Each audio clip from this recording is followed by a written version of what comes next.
왜 이렇게 급성장하고 있을까요? 이유는 분명합니다. 기존 금융은 느리고 수수료도 꽤 비쌉니다. 반면 스테이블 코인은 언제든지 빠르고 저렴하게 돈을 보낼 수 있죠. 일반 코인은 가격이 자주 바뀌어서 금융 시스템을 만들기엔 불안정하기 때문에 안정적인 스테이블 코인이나 실물 자산 기반 토큰이 주목받고 있는 거예요. 블랙록이나 시티은행, HSBC처럼 큰 기관들도 이 시장에 발을 들이고 있고요. 각국 정부들도 스테이블 코인과 자산 토큰화를 다룰 법과 기준을 정비하고 있습니다. 규칙이 또렷해지면 시장도 훨씬 더 커지기 쉬워지겠죠.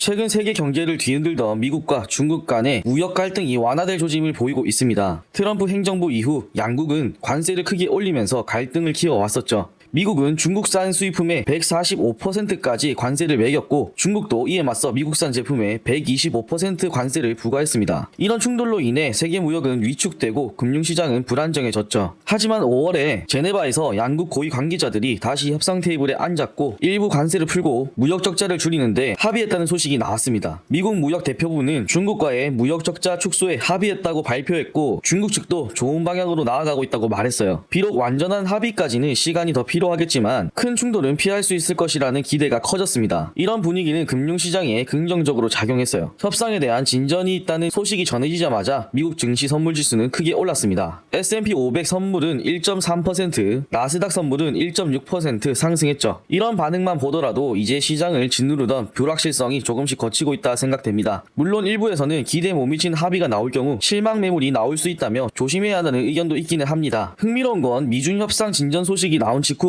한국을 포함한 아시아 투자자들이 XRP 같은 코인을 빠르게 매수하기 시작했다는 겁니다. 5월 중순에는 XRP와 도지코인의 거래량이 비트코인과 이더리움을 뛰어넘었고 업비트에서는 XRP의 하루 거래 대금이 2억 5천만 달러를 넘기도 했습니다. 며칠 사이에 XRP 가격도 15% 넘게 올랐죠. 이런 흐름은 시장이 다시 위험을 감수하면서도 수익을 노리는 방향으로 움직이고 있다는 신호입니다. 특히 XRP는 최근 소송 이슈도 정리되면서 좋은 경제 환경과 자체적인 강점을 동시에 가지고 있는 상태예요. 리플의 글로벌 사업에도 긍정적인 영향을 줄 수 있습니다. 리플은 아시아 태평양 지역을 포함해 다양한 나라의 은행 그리고 결제 회사들과 협력 중인데 미국과 중국 사이에 긴장이 풀리면 이런 비즈니스 환경도 더 좋아질 가능성이 높아지겠죠. 예를 들어 중국은 여전히 암호화폐에 보수적이지만 홍콩을 통한 우회 방식으로 리플 솔루션을 도입하려는 움직임도 있습니다. 무역이 활발해질수록 더 빠르고 효율적인 국제 결제 수단에 대한 수요가 높아질 수밖에 없기 때문이에요. XRP는 바로 이 수요를 겨냥한 결제 네트워크입니다. 글로벌 경제 불확실성이 줄어들고 시장 심리가 회복되면 XRP 같은 가상자산이 더 많은 기회를 가질 수 있을 거예요. 지금 암호화폐 시장에서 가장 빠르게 성장 중인 분야는 스테이블 코인과 RWA, 즉 실물 자산의 토큰입니다. 예전에는 코인이 투기 대상으로만 여겨졌다면 이제는 실제 돈이 흐르고 있는 플랫폼이 되고 있다는 이야기죠. 현재 블록체인에 있는 실물 자산 규모는 약 2,500억 달러가 넘고 이 중 절반 이상인 55%가 이더리움 네트워크에 있습니다. 왜 하필 이더리움일까요? 가장 큰 이유는 보안이 잘 갖춰져 있고 누구나 쉽게 자산을 만들 수 있는 기반이 잘 마련되어 있기 때문입니다. 실제로 세계 최대 자산 운용사 블랙록은 이더리움 기반의 국채 펀드 BUIDA를 통해 25억 달러 이상을 운영하고 있어요. 이 펀드 하나만으로도 지금 블록체인에 있는 전체 국채 상품의 40% 이상을 차지할 만큼 규모가 큽니다. 또 중요한 건 스테이블 코인의 역할입니다. USDT, USDC 같은 달러 연동 코인은 블록체인 안에서 실제 돈처럼 쓰이고 있어요. 디지털 방식으로 발행된 전체 자산 중 95% 이상을 차지할 정도로 영향력이 큽니다. 2025년 1분기 기준 전 세계에 유통 중인 스테이블 코인은 2천억 달러가 넘었고 이더리움 메인넷에서는 3조 달러가 넘는 송금이 이뤄졌어요. 왜 이렇게 급성장하고 있을까요? 이유는 분명합니다. 기존 금융은 느리고 수수료도 꽤 비쌉니다. 반면 스테이블 코인은 언제든지 빠르고 저렴하게 돈을 보낼 수 있죠. 일반 코인은 가격이 자주 바뀌어서 금융 시스템을 만들기엔 불안정하기 때문에 안정적인 스테이블 코인이나 실물 자산 기반 토큰이 주목받고 있는 거예요. 블랙록이나 시티은행, HSBC처럼 큰 기관들도 이 시장에 발을 들이고 있고요. 각국 정부들도 스테이블 코인과 자산 토큰화를 다룰 법과 기준을 정비하고 있습니다. 규칙이 또렷해지면 시장도 훨씬 더 커지기 쉬워지겠죠. 이런 흐름 속에서 리플도 자체 스테이블 코인인 RLUSD를 만들었어요. 리플의 글로벌 송금 시스템과 직접 연결되어 있고 실사용을 목적으로 탄생한 코인입니다. RLUSD는 미국 달러와 1대1로 연동되고 단기 국채 같은 안전한 자산을 바탕으로 보장받고 있어요. 투명하게 운영되기 때문에 규제에도 잘 맞는 구조로 설계되어 있어 기관들이 사용하기에 적합하겠죠. 2024년 말 출시 이후 몇 달 만에 유통 시가총액이 2억 4천만 달러를 넘었고 거래 누적 금액도 8억 6천만 달러를 돌파했는데 리플의 다양한 파트너사들도 국제 송금에 RLUSD를 적극 활용하고 있습니다. 게다가 RLUSD는 크라켄, 비트스탬프 같은 거래소에서도 거래가 가능해서 기관뿐만 아니라 일반 투자자들도 쉽게 사용할 수 있어요. 리플은 RLUSD를 XRP로 대체하려는 게 아니라 서로를 보완하는 역할로 보고 있습니다. RLUSD는 디지털 달러 역할을 하고 XRP는 다양한 통화를 연결하는 중간다리 역할을 하죠. 이 구조는 향후 중앙은행 디지털 화폐 CBDC나 민간 스테이블 코인이 리플 네트워크에 연결될 수 있는 기반이 되기도 합니다. 리플은 XRP 레저에 달러, 유로, 엔화 같은 여러 법정 화폐를 올려놓고 그 사이를 XRP가 연결하는 글로벌 결제 시스템을 만들려고 하고 있어요. 실제 돈이 흐르고 구조적인 기반이 빠르게 정비되고 있는 지금 이제는 시장 바깥에서 바라보는 시선이 어떻게 바뀌고 있는지가 중요해졌습니다. 그 중에서 주목을 해야 하는 부분은 지난번 영상에서도 이야기했었던 XRP 선물 상장에 대한 내용이죠. 바로 다음 주 월요일 5월 19일에 CME 거래소가 XRP 선물 상품을 정식으로 상장합니다. 이미 CME는 비트코인, 이더리움, 솔라나 선물까지 다뤄왔죠. 그런데 이번에 XRP까지 포함시키면서 암호화폐 선물 시장이 점점 더 다양해지고 있습니다. CME는 전 세계에서 가장 큰 파생 상품 거래소이자 정부 규제를 받는 공식 기관이에요. 이런 곳에서 XRP 선물이 거래된다는 건 XRP가 주요 투자 대상으로 인정받고 있다는 거겠죠. 이번에 상장되는 XRP 선물 상품은 이런 구조로 운영됩니다. 먼저 상장은 2025년 5월 19일에 이뤄질 예정인데 아직 관련 기관의 최종 승인을 기다리고 있고요. 한 번에 거래할 수 있는 양은 두 가지로 나뉩니다. 소액 투자는 2,500개, 고액 투자는 5만 개 단위로 구성되어 있어요. 이 상품은 XRP 실물을 직접 주고받지 않고 나중에 가격 차이만큼 달러로 정산하는 방식인데 쉽게 말해서 현금으로 이익이나 손해를 계산해주는 거예요. 비트코인이나 이더리움 선물처럼 XRP를 직접 들고 있지 않아도 가격 변동에 투자하거나 리스크를 조절하는 데 사용될 수 있습니다. 여기서 핵심은 기관들이 XRP에 좀 더 쉽게 접근할 수 있다는 겁니다. 선물 상품은 시장의 거래량을 늘리고 자산의 적정 가격을 찾는데 큰 역할을 해요. 그렇기 때문에 XRP 시장의 투명성과 신뢰도를 높일 수 있습니다. ETF는 선물 시장이 얼마나 잘 작동하느냐에 따라 승인 여부가 결정되기 때문에 이번 CME 상장은 XRP ETF 출시를 앞두고 꼭 필요한 마지막 퍼즐로 보고 있어요. 물론 리플이 모든 걸 다 해냈다고 말하긴 이릅니다. 아직 넘어야 할 산이 꽤 많거든요. 첫 번째는 스테이블코인 전쟁입니다. RLUSD는 이제 막 출시를 앞두고 있는 단계죠. 그런데 이미 시장엔 USDC, USDT, PYUSD 같은 메이저 스테이블 코인이 자리 잡고 있어요. 특히 USDC는 블랙록, 피델리티 같은 기관 자금과 연결돼 있고 PYUSD는 페이팔이라는 규모가 꽤 큰 실사용 인프라를 기반으로 깔려 있습니다. 리플이 RLUSD를 시장에 안착시키려면 XRP 네트워크 기반에서 실제로 쓸 수 있는 것을 먼저 보여줘야 해요. 두 번째는 기관의 신뢰 문제입니다. 지금도 많은 금융기관들이 암호화폐에 대해 가지고 있는 첫 이미지가 뭡니까? 너무 흔들린다, 리스크가 크다, 제도화가 안 됐다. 리플이 아무리 우리는 다르다고 해도 기관들이 돈을 실제로 넣으려면 이거 진짜 안전한가? 이걸 증명해야 하거든요. 그게 바로 지금 리플이 회사를 직접 인수하는 이유입니다. 우리가 코인만 만든 게 아니라 코인이 돌아갈 뒷단도 우리가 다 깔아놨다. 이걸 실제로 보여주는 중인 거죠. 세 번째는 규제입니다. SEC와의 소송은 일단락됐어요. 하지만 미국 내 스테이블 코인 규제 법안은 아직 입법 과정에 있죠. 즉 RLUSD는 지금 법으로 완전히 인정받은 상태는 아닌 겁니다. 다만 여기서 중요한 건 리플은 SEC와의 싸움에서 공식 합의문을 이끌어낸 전례가 있다는 것. 이 전례가 바로 앞으로 있을 각종 규제 상황에서 협상 카드로 쓰일 수 있다는 거죠. 근데 진짜 중요한 건 여기부터입니다. 리플은 지금도 규제가 명확하지 않은 상태에서도 이미 직접 회사를 사들이고 XRP와 RLUSD가 실제로 돌아갈 환경을 자기 손으로 구축하고 있다는 점입니다. 그리고 이런 전략은 앞으로 진짜 제도권에서 살아남을 수 있는 몇 안 되는 생존 조건이 될 거예요. 이제는 그냥 아무 코인이나 살아남는 시장이 아니라는 걸 제도권이 직접 증명해줬기 때문에 기관, 정부, 대기업들이 사용할 수 있게 만들려면 이제는 무조건 기술력, 사람, 실적 이 세 가지가 다 있어야 통과되는 구조로 바뀐 겁니다. 그래서 이런 구조를 갖추고 있는 프로젝트가 하나 있는데 저도 정말 관심 있게 보고 있어요. 리플처럼 제도권 안으로 들어갈 수 있는 조건을 이미 다 갖춘 상태에서 움직이고 있는 프로젝트인데 이걸 만든 사람이 알벤켄이라는 사람입니다. 크립토 시장에 대해서 정말 관심이 많고 정보가 빠삭하신 분들은 한 번쯤은 들어보셨겠지만 아닌 분들은 생소하실 수 있어요. 커리어를 살펴보면 진짜 어마어마합니다. 미국 정부가 쓰는 재난관리 시스템 그걸 만든 회사 퀀투르 창립자고요. 미국 정부가 실제로 사용하고 있는 플랫폼을 만든 사람입니다. 그 외에도 맥북 유저들이 사용하는 원격 접속 툴 아이랩, 글로벌 실시간 스트리밍 플랫폼 오졸리오, 브랜드 협업 광고 플랫폼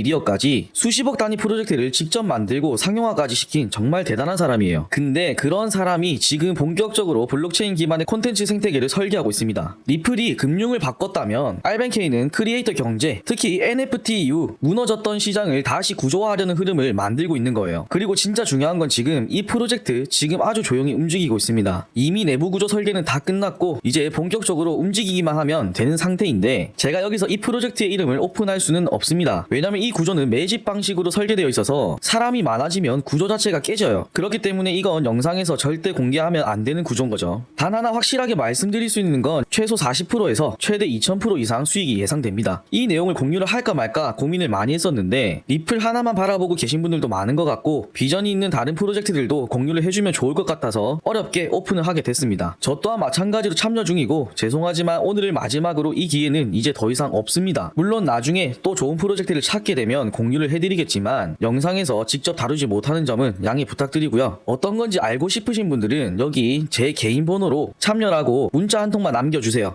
저는 이전에 올렸던 영상들도 보시면 아시겠지만 정말 갈 수 있는 자리에 있을 때 그리고 암호화폐 프로젝트들이 탄탄할 때만 여러분들께 알려드렸습니다. 리플도 500원에서 600원 할 때부터 무조건 크게 간다고 알려드렸던 것처럼 이번에 제가 찾아온 이 프로젝트도 동일하게 보고 있습니다. 정말 저가 매수할 수 있는 기회고 투자자분들이 가장 많은 실수를 하는 게 오르면 사는 거죠. 수익을 보려면 쌀 때 사서 비쌀 때 팔아야 합니다. 당연히 저평가되어 있고 관심 없을 땐 거들떠도 안 보는데 이럴 때 팩트 기반으로 정확하게 찾아내야 해요. 그 기회를 많은 분들은 안 되고 문자 남겨주시는 분들에 한해서 함께 진행해 볼 테니까 관심 있으신 분들은 여기 제 개인 번호로 저요 라든지 참여하고 싶은 의사표현만 남겨주시면 됩니다. 이제 XRP는 단순히 기술력이나 커뮤니티만으로 움직이는 코인이 아닙니다. 글로벌 경제 환경의 변화, 스테이블 코인과 실물 자산 시장의 성장, 그리고 CME의 선물 상장까지 하나하나 따로 보면 개별적인 이슈일 수 있지만 지금처럼 연결해서 보면 흐름은 너무도 분명합니다. 시장은 이미 움직이고 있고 제도권은 그 흐름을 받아들이기 시작했어요. 그 중심에 XRP가 있다는 사실 이제는 부정하기 어렵습니다. 지금 이 시점에서 중요한 건 단기 가격보다도 구조 변화에 우리가 어떻게 대응하냐겠죠. 앞으로도 XRP를 비롯해 시장의 큰 흐름을 함께 짚어가도록 하겠습니다. 영상이 도움이 되셨다면 구독, 좋아요, 알림 설정 부탁드리고요.